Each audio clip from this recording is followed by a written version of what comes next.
Wherefore, comfort one another with these words. Kol Holayim La, Abanawa, Yahweh, Bahashem, Yahweh Shai, Bahashem, Rekah, Chodash. Double honors to the elder apostles and elder bishops of Great Millstone and Ruel. Salutations to the Akim out there on the highways and the byways. Salutations to the hopeful elect. Salutations to you speckled birds, you Israelite foreigners. And shalom to the Akwaf, sitting and listening in silence as the scriptures say to do so. 1 Thessalonians chapter 4, verse 18. Wherefore, comfort one another with these words. And these words are the words of Yahweh Ba'ashem Yahweh Shai in our Bible, man. That's what gives us comfort. That's what gives us clarity. That's what gives us strength to endure this hellhole, this nightmare. Everything that we go through here in this captivity, being oppressed, persecuted, okay, completely and always a target. Salaki. You know, all the things that we have to endure in this nightmare, okay, which is, you know, a part of our punishment, part of our approval, our rebuke from Yahweh Ba'ashem Yahweh Shai, man. So we comfort those that seek comfort and answers and understanding from Yahweh. Salakia, as usual, the camera got booted up, but let me grab this precept so we can keep on moving forward. Okay, so let's jump to the book of Maccabees. I think First Maccabees, if I'm not mistaken. This is the book of First Maccabees, chapter 12, and I'm going to read verse 9. Therefore, we also, albeit we need none of these things, for that we have the holy books of Scripture in our hand to comfort us. Again, First Maccabees 12, verse 9. Therefore, we also, albeit we need none of these things, for that we have the holy books of Scripture in our hands to comfort us. So we don't need the nonsense, the vain BS of this world for comfort. Our true comfort comes from Yahweh Ba'ashem Yahweh Shai. Okay, and you know, we give you all the gospel, the lamentations, the woes, as it states in the book of Ezekiel and also Revelation. It's going to be sweet in our mouth, but also bitter in our bellies, man. And you know, we don't nitpick to what we accept in the scriptures of the words of Yahweh Ba'ashem Yahweh Shai. We accept the whole road, okay?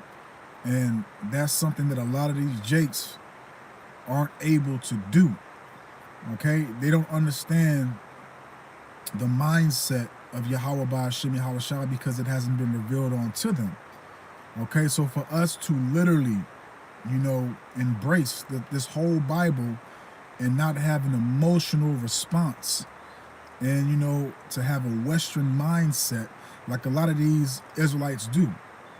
Okay, and again, this is what comforts us, is the Holy Bible. Okay, the Holy Bible gives us comfort, again, clarity, okay, endurance. It strengthens us to be able to, what's the word I'm looking for? To be able to continue moving forward in this hellhole, this captivity, this nightmare. Okay, so let's continue. Let's go to the book of 2 Thessalonians, and let's grab this. Bear with me. Where is that precept? 2 Thessalonians chapter 1, and I'm gonna start off at verse. I'm gonna go straight to the point, verse 6.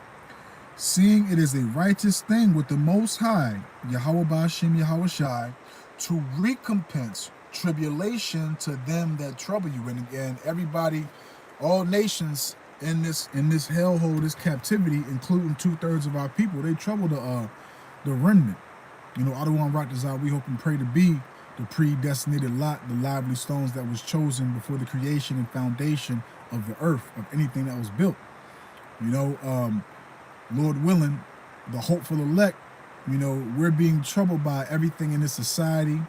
Again, the ones that control the earth, which is the Edomites, and also the heathen, and also 2/3 of our people.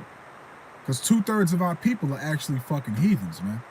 So everything about this place troubles us. Everything about this place is literally not in vibration with our spirit, because everything about this place is wicked, evil, perverse, filthy.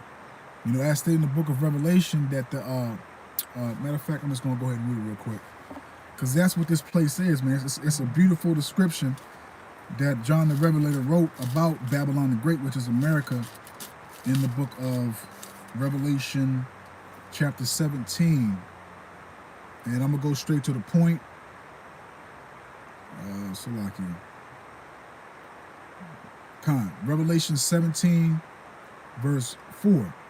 And the woman was arrayed in purple and scarlet color, and decked with gold and precious stones and pearls, having a golden cup. Now that's talking about America.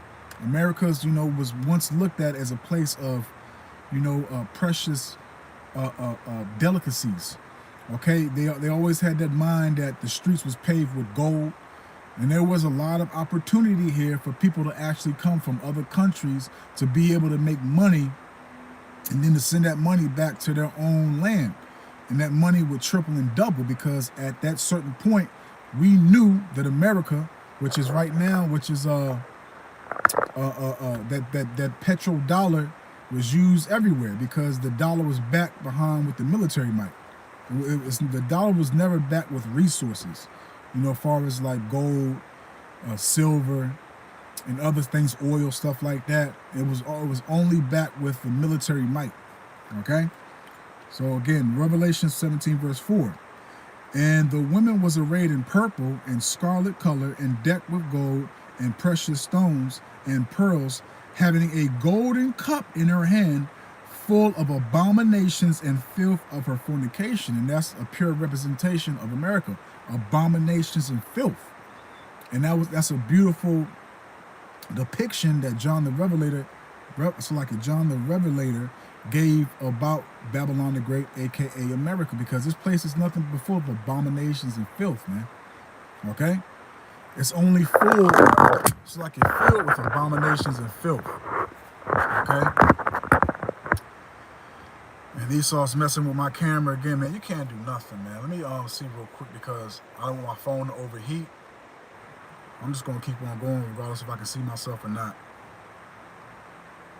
Bear with me 1 second. This man's the damn devil. To make sure that I'm still on.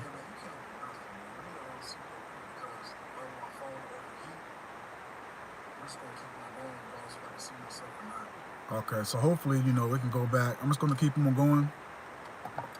I'm not going to let Esau mess up my lesson. I don't want to rock design. Hopefully that's cool. Okay, so, you know, again, man, that's a beautiful depiction that John the Revelator gave about Babylon the Great, because this place is full of abominations and filth, man. You know, it's like this place is like a dirty whore, except the concept is two different. Like I gave this analogy a while ago, but it's two different concepts of an actual prostitute and actual whore. Now, if that prostitute and that actual whore, if she has, you know, which is her employment, that's where she makes her income, she would actually take heed in her hygiene. So after clients, you know, she would obviously, you know, bathe and watch herself, and also too she would use protection, and also get checked up. But you have Babylon, that whore, that slut, in this place, you know, Babylon right here, in this place will leave you, as it says. Matter of fact, let's grab a precept before I break it down more. And then I'll speak on it, because it makes sense. This is Micah chapter 2, verse 10. Arise ye and depart, for this is not your rest. So we're supposed to mentally and spiritually depart from this place. Okay, because the structure, the format, the characteristics, the traits of this place is abominable and filth, as we just read in Revelation 17 verse 4. So this place is not going to lead you to prosper and to develop in a righteous standard that is acceptable and pleasing to Yahweh Hashem Yahushua. No, it's going to lead you into your demise, your destruction. Okay, so Saint Micah chapter 2 verse 10. Arise ye and depart, for this is not your rest, because it is polluted. Okay, the abominations of filth is contaminated, is corrupted. It shall destroy you even with the sword destruction. Okay, look at the usury, the taxation. Okay, you know, you work until you die. You know, you literally continuously get robbed for your wages. Okay, everything is taxed. You got to pay for water. You got to pay for the stuff that was freely given to us from Yahweh Hashem Yahushua: water, vegetables, fruit. Okay, and Esau has everybody compacted in all these areas, cities and towns and stuff like that. And then this damn devil will have the nerve to say that the earth is overpopulated, man. You know, like, how could you want to be embracing or even considering to even have in your mind, 2/3 of our people, and also niggas that claim they're in the truth, to even think that this man, his nation deserves salvation, even think that this man and his nation deserve salvation, or, to be clear, mercy, man. Why in the hell? Because he showed our nation no mercy. Even till this day, and I got booted out real quick. Let me see if my man, this man is a devil, man. Okay, so I'm still going. I'm gonna keep on going. I got booted back out, but I'm back in Salakia. So why would you think that this nation, the Edomites, the so-called self-proclaimed white people, deserve mercy, deserve anything of compassion? You lost your damn mind, man. But again, going back to my analogy, you have Babylon, the horde that's full of abominations and filth. Okay, we know that this place, okay, mentally and spiritually and physically decays you.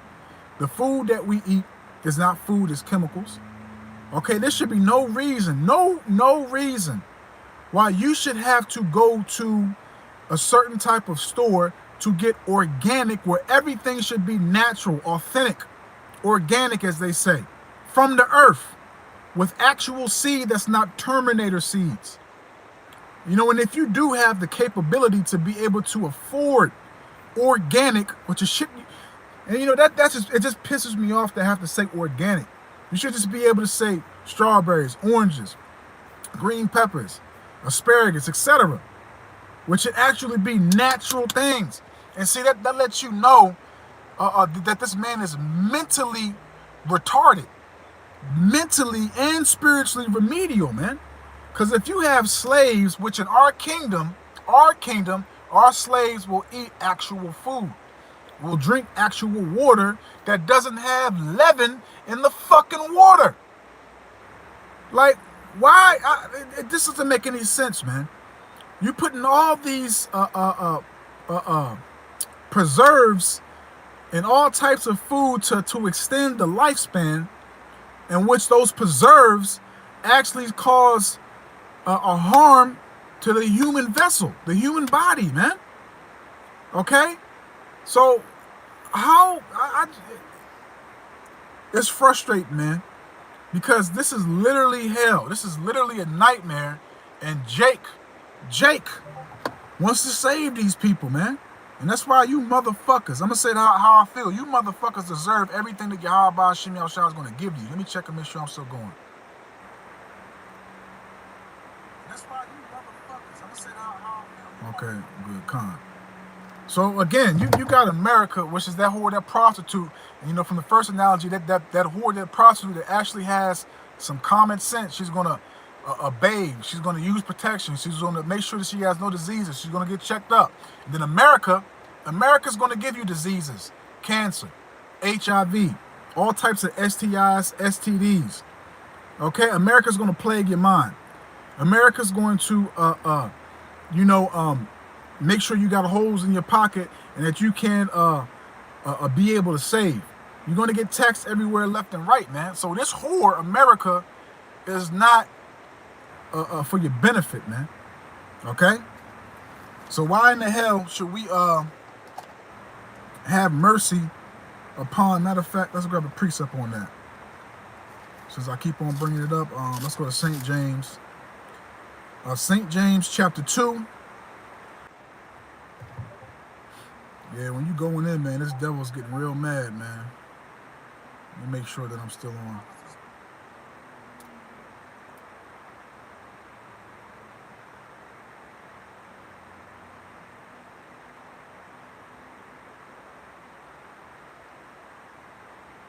All right, everything called to WAP.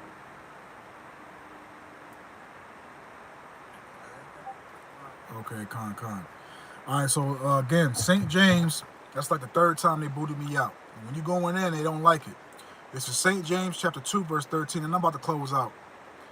You know, I don't want to write this out, man. This is beneficial, man. St. James 2, verse 13, for he shall have judgment without mercy.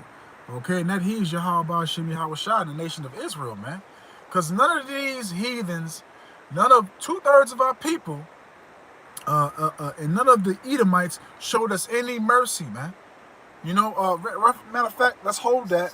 Another precept came to mind because when you have the nation of Israel in captivity, your kingdom prospers. Your kingdom is going to prevail because everything that's created to help a kingdom prosper and to be able to move forward and what's the word I'm looking for? Salakia, and develop more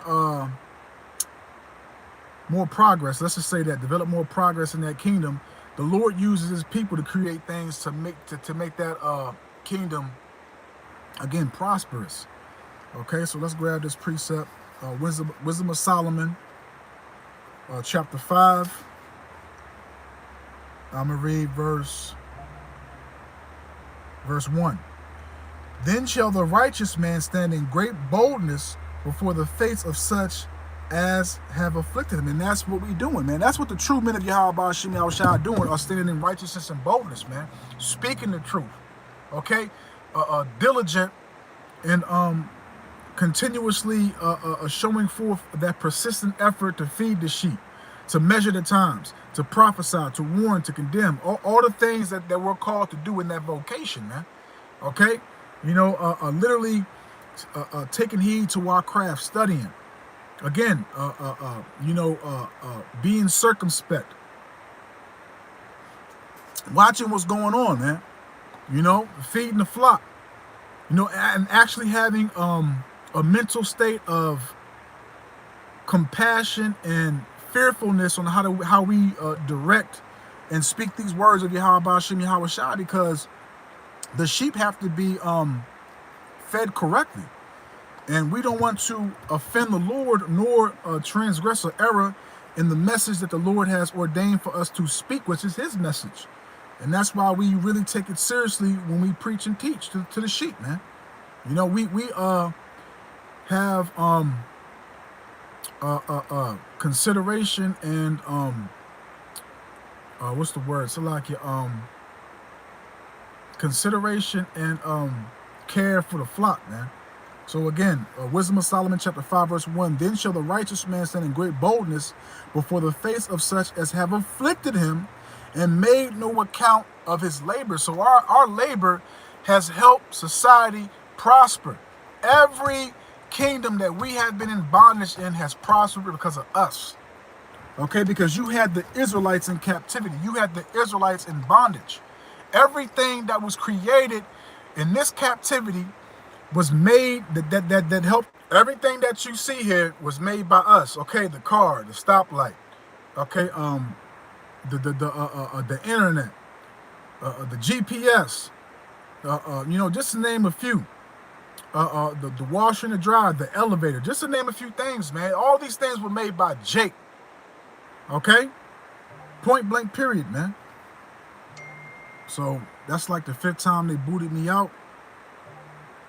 Esau is really a piece of work, man. Really a piece of work. Let me see real quick, man. I'm about to just close out. I gotta go pray anyway, so yeah. Let me read this precept one more last time, man. This man is the devil, man. This man is the devil. It's like the 7th time I got booted out. But again, St. James chapter 2, verse 13. For he, Yahweh Ba'ashem Yahweh Shai, shall have judgment without mercy, that have shewed no mercy, and mercy rejoiceth against judgment. So you're not going to receive no mercy, you heathens, and especially you Edomites, man. Nobody gave us no mercy. Nobody gave us no compassion. Nobody had no remorse, no empathy, no sympathy towards us. They just continue to intensify the affliction. Matter of fact, let's grab that precept. That's Zechariah. I believe that's Zechariah chapter 1, verse 12. If I'm right.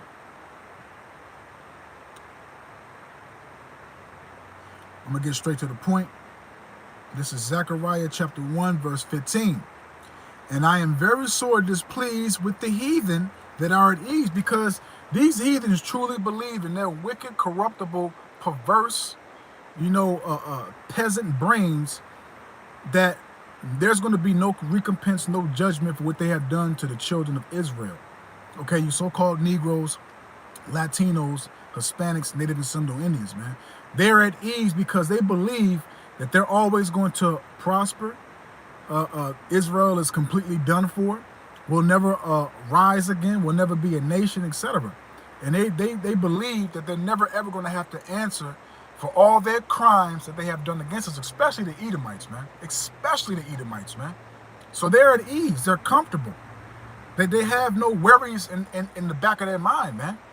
They really believe that Yahweh Ba'ashem Yahweh Shai is literally rejected us and is not going to defend, come to our rescue, etc., man. They believe this, okay? Zechariah 1, verse 15, and I am very, very sore displeased with the heathen that are at ease, for I was but a little displeased, and they helped forward the affliction, especially the Edomites, man. Okay, after the bondage, we got the chains released off of us. What came about the emancipation, which is really a transfer of private slave ownership to the government. Okay, and what else came about that after a while? Birth certificates, social security cards, which came after the oppression. Okay, and these are basically trademarks to let you know that you're a property, you're a possession, you're a slave. And then on top of that, what else came? The unrighteous decrees toward Jake. All the laws that were structured in this society, that were written on the books, was not towards the Edomite. It was towards Jake. All these laws are towards you Israelites, man. It's always been like that, man. To keep you in bondage, to keep you, at the bottom. And they kept, applying pressure on our necks, standing on our necks with both. They forward the affliction, man. Okay, and they're not loosening their grip, man. They're not loosening their grip. And Yahweh Ba'ashem Yahweh Shai is going to let these goddamn devils have one last hoorah. One last time, to put in that work on 2/3 of our people, man, which is overdue, man. Okay? And especially on you Jakes that claim you in the truth and really sold out. That made an agreement, an alliance, a contract with the damn devil, man. So that's like the 8th time Esau booted me out of the lesson, man. I'm going to leave it right there. I don't want to write the Zah. Once it uploads, it'll go straight through. But for y'all that tuned in, I don't want to write the Zah. It was edifying, uplifting, and informative. To you true, sincere, beloved Akim wa Akwaf. Hey, we still in the Passover. Continue to detox mentally, spiritually, and physically. And that should be something that's done continuously throughout the year. Don't wait for the high holy days to get your mental and your spiritual self in line, man. Do that continuously, man. But again, man, I don't want to write the Zah. It was edifying, uplifting, and informative to the true, sincere Akim wa Akwaf. So with that, I'm just going to say, Shalom. Love y'all. Lord willing, to the next one. I can't even end my live, man. I'm just going to have to disconnect my hotspot. Let